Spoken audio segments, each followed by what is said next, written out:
Welcome to keep learning with Anshu. ये class CTET वालों के लिए इंपॉर्टेंट है, जिसमें हम एनसीईआरटी की जो आपका बुक है एनसीईआरटी का, उसका संपूर्ण व्याख्या के साथ यहाँ पे क्लासेस चल रही है। एंड ये जो है वो सोशल साइंस पेपर 2 के लिए इंपॉर्टेंट क्लासेस है।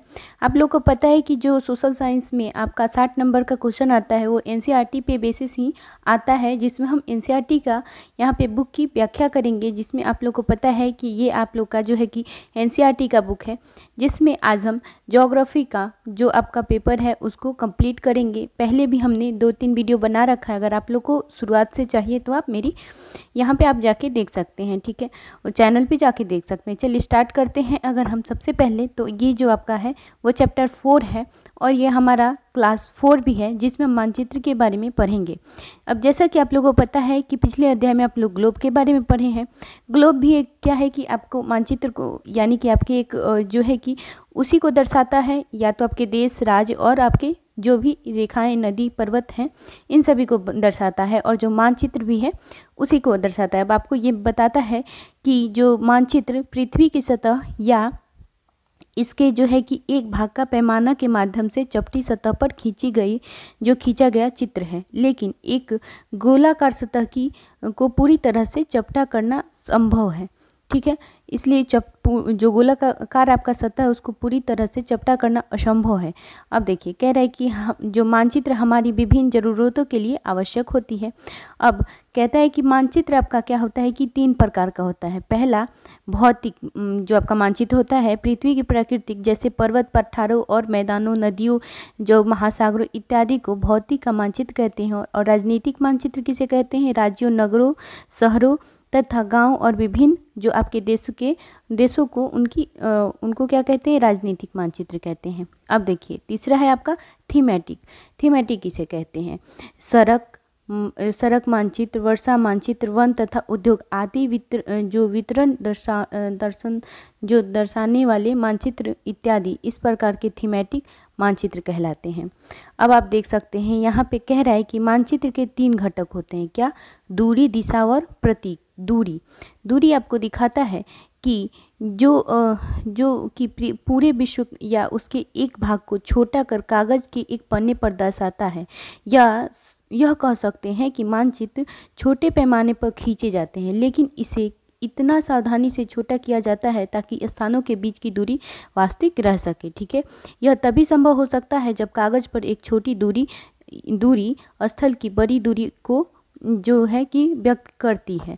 इसलिए इस उद्देश्य के लिए एक पैमाना चुना जाता है।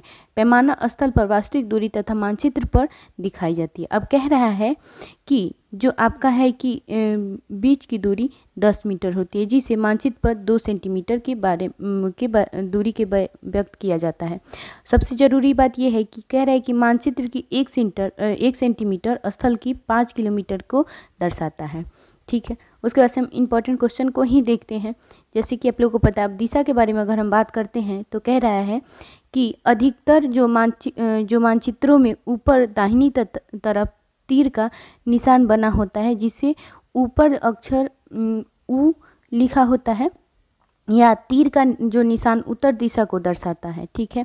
कह रहा है कि 4.2 में 4 जो आपका मुख्य दिशाएं, जैसे उत्तर, दक्षिण, पूर्व, पश्चिम को दर्शाता है, वे प्रधान जो आपकी दिग्बंधु कहलाते हैं, ठीक है।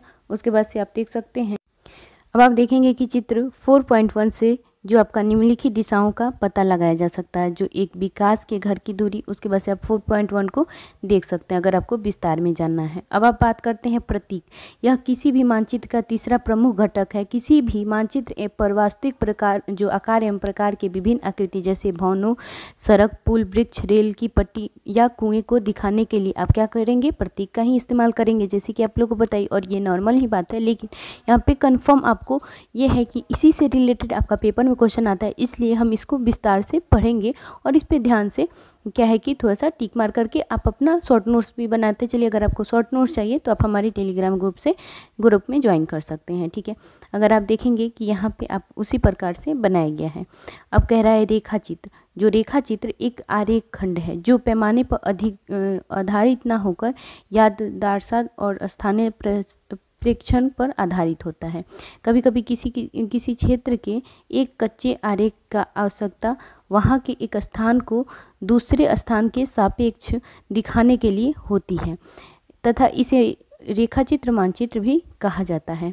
उसके बाद से खाका, ये सबसे इम्पोर्टेंट है। एक छोटे क्षेत्र का बड़े पैमाने पर खींचा गया रेखा खाका कहा जाता है। एक बड़े पैमाने वाले मानचित्र से हमें बहुत सी जानकारियाँ प्राप्त होती है, लेकिन कुछ ऐसी चीज़ें होती हैं जिन्हें हम कभी कभी जानना चाहते हैं, जैसे कि किसी कमरे की लंबाई एवं चौड़ाई जैसे मानचित्र में नहीं दिखाया जा सकता है। उस समय हम लोग बड़े पैमाने का एक मानचित्र जो एक रेखाचित्र खींचे, जिसे खाका कहते हैं। अब ये देख सकते हैं, ये सब होता है जो कि आपका रिलेट होता है आपका PYQ से। आप देख सकते हैं PYQ में डायरेक्ट इसमें से क्वेश्चन आता है। कह रहा है कि जो NCERT वेब जो पोर्टल देखें, इस पोर्टल पर उपलब्ध सैटेलाइट चित्रों पर अपने आस पड़ोस का मानचित्र ऑनलाइन बनाएं। ठीक है, तो ये सब कह रहा है। अब देखिए, ये सब हम क्वेश्चन आंसर बना रखे हैं। अगर आपको चाहिए तो प्लीज़ मेरे वीडियो के लास्ट में या फिर इस चैनल पे आपको जो है कि टेलीग्राम का लिंक दिया रखा है, आप वहाँ से ज्वाइन कर सकते हैं। फ्रेंड्स, अगर मेरी वीडियो पसंद आए तो प्लीज़ वीडियो को लाइक करें, शेयर करें। Thank you.